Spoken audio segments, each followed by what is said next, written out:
Good morning, Mr. Minister. Welcome to Kigali Live. This is an effort by the Observer Research Foundation to take some of the key discussions that we are having at this marvelous location and city in the inaugural Kigali Global Dialogue to a wider audience who may not be with us here in person. So a very warm welcome and a thank you from all of our viewers and from the Observer Research Foundation for joining us this morning. Well, thank you very much, and I think I should welcome you to Kigali. Thank you very much for inviting me. Thank you for being here, and thank you for the work that you're doing, providing a platform for conversation about important global issues. For the viewers, let me very quickly introduce the Foreign Minister. He's not only a visionary statesman who's building new partnerships and engagements that are going to benefit his people, his country, his region, but he's also someone who's deeply invested in key development questions. He was formerly the health minister. He has worked with intergovernmental organizations, and he has, in his long career, always placed people at the heart of much of his endeavor. So I am going to be asking the minister a few questions on that, but certainly in his new role as the foreign minister as well. Mr. Minister, let me ask you the first question that many of us would like a response to, but certainly something that picks up on your inaugural speech this morning. 6 out of the 10 fastest growing economies in the world are in Africa. I have in one of my articles described Africa as growth's new frontier. If you want to be part of the global growth story, you have to be invested in Africa. You need Africa to partner with you. Is this optimism well placed? Are there some fundamental challenges that could derail the African story, or are we beginning to see a holistic approach across the continent that will certainly make this century not only about Asia, but more about the evolution of Africa? Well, first of all, the growth that we have seen on our continent is important in its own right, because for the first time we are seeing countries growing and growing fast, which is important. But the quality of that growth is what I think is even more striking, because many of the fastest growing economies, many of the 6, including mine, are I think you're the second fastest growing economy? They're non-commodity dependent. And therefore, these are economies that are growing because of policy choices made over many years, certainly for my country, over a decade. And these policy choices have put in place the fundamentals for sustainable growth, including investments in innovation, in health, in education, in building the critical infrastructure required to sustain growth. And therefore, the growth that you see, the optimism, is real. It's not based on fancy some stock fantasy. Market hedges. No, this is real growth. There are still major challenges. Africa is a continent of promise and prosperity potential. But we still have to, as I said, create wealth for the majority of our people. And that is still ahead of us. There are challenges of peace, security, and governance that there is still an unfinished agenda on the continent. But all in all, countries have become aware that, first of all, it is possible to grow and grow fast. And number 2, that our young people, this dynamic force that is growing up now on our continent, is the repository of all our hopes for the future, and we must invest in them. And 3, that no country is condemned to live in perpetual poverty. If my country, under the leadership of President Kagame, can pull itself out of the deep hole left by genocide, then surely any country on any continent can do well for its people. So tomorrow is 25 years of liberation, and it's the 25th Liberation Day. We are having a convening of world leaders here. President Kagame is, of course, receiving many of them.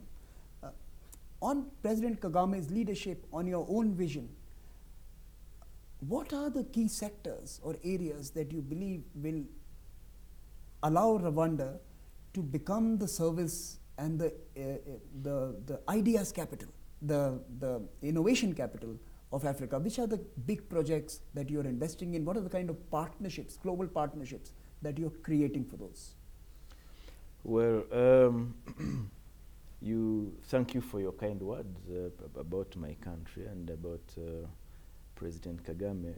25 years down the road, when we look back to 1994 and the devastation that there was at that time, I can only say that President Kagame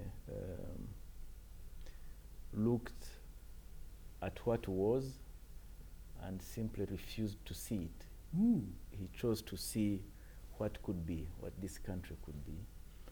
And that vision, which was captured under our Vision 2020, and currently now Vision 2050, is a collective vision, because it's emanated from the views of broad sectors of Rwandans, from government officials, civil society, local leaders, religious organizations. Everybody has made their input, and they therefore own it. It is executed by government organs, that's right.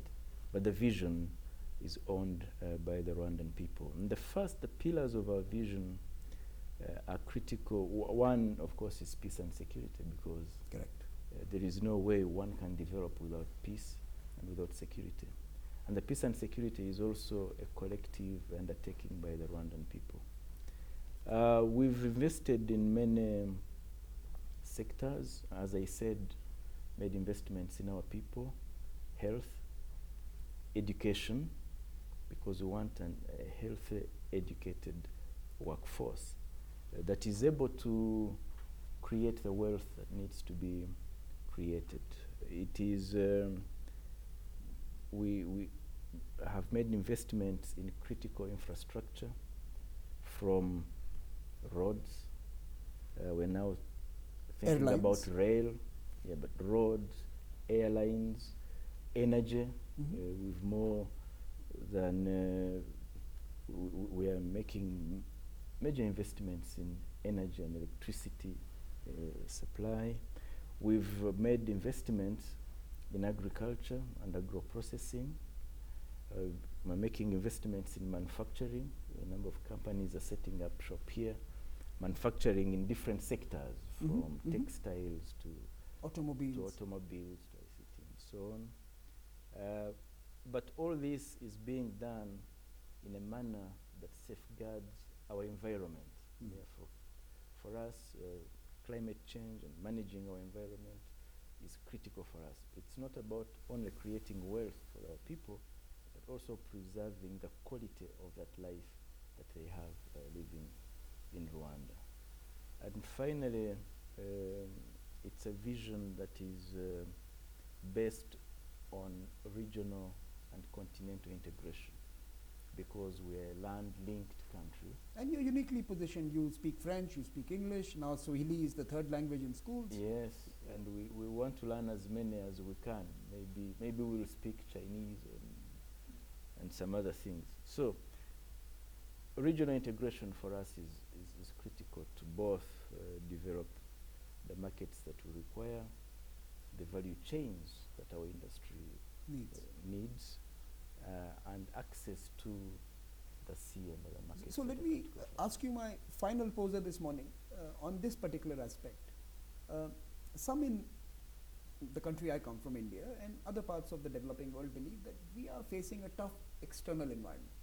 We are seeing a reluctance around trade, we are seeing a fatigue around globalization, we are seeing most of the big financial firms invest their money in their own geographies, while technology and consumer goods move across borders.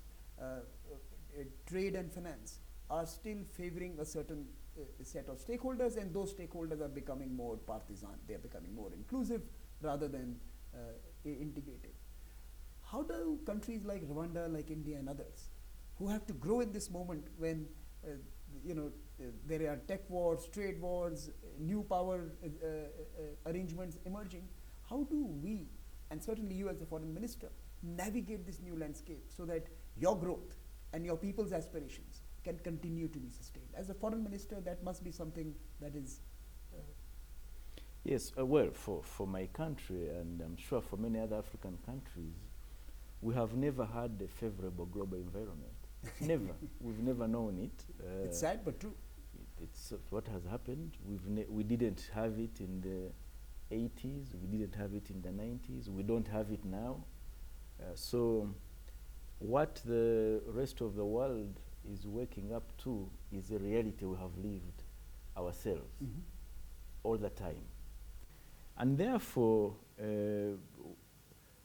we, certainly for the leadership of Rwanda, have chosen to invest in doing what we think is right for our people and building partnerships with people who understand us, which is why I'm happy that you are here and the group is here. We build the partnerships because we think what benefits our people should also benefit others. And this is the same thing we are doing right now. We do not like, it is not fair that we be asked to choose between partners and partnerships. We cannot do so. It is not fair that we be asked to be partners on other people's agendas. No, what is important for us is that we have our agenda and we bring partners around it. And we negotiate, of course, so that the partnership is mutually beneficial. So in the past, countries were non-aligned, including India, who is the leader of the non-aligned movement. Maybe the idea behind non-alignment is as true today as it was at that time. It's certainly true for us in Rwanda. We are only aligned to our vision and development agenda, but not aligned to...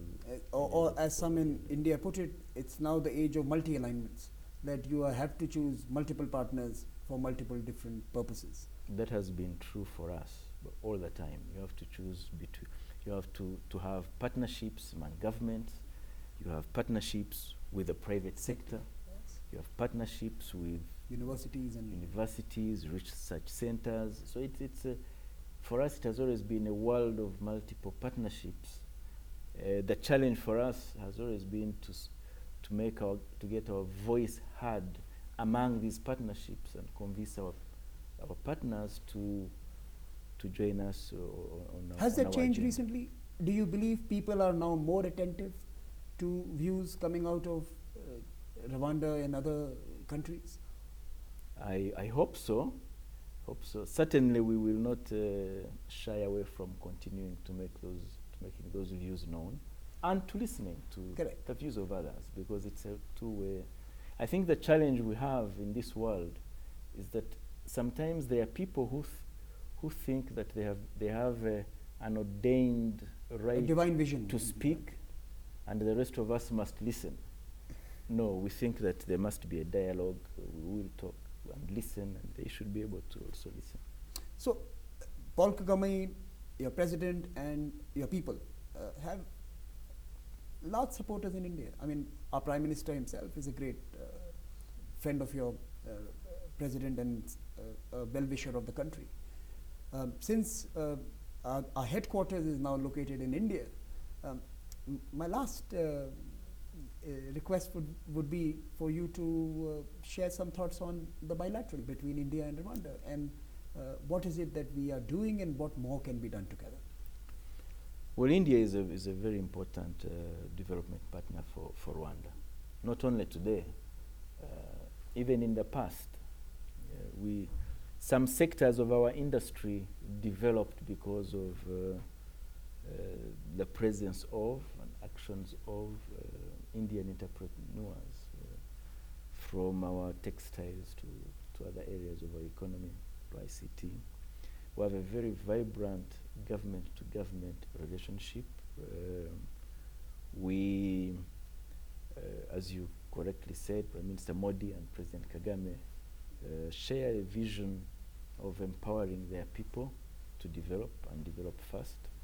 And so that is a very important component of our cooperation.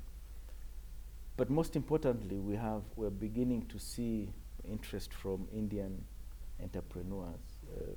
Not as many as Indian entrepreneurs are generally risk averse. They allow everyone else to go and then they follow. And then they follow. Yeah, so they are. That's my complaint with Indian entrepreneurs. I think you are absolutely correct in your assessment. I think India has to become more entrepreneurial in these very dynamic geographies. So I hope they follow you. We will receive them with open arms, as you know. I can endorse the warm reception we have got in Rwanda. The foreign minister, like I was mentioning on stage a little while back, received us, invited us, and helped us create this first Kigali Global Dialogue in possibly the first 30 seconds of conversations that we had with him. I would highly recommend Indian businesses, Indian universities, Indian institutions to come here, embrace Rwanda, and as the foreign minister just told all of us, make Rwanda your home. Thank you, foreign minister, for having us, and thank you for your leadership and partnership. Thank you very much. Thank you so much. Yeah. Thank you.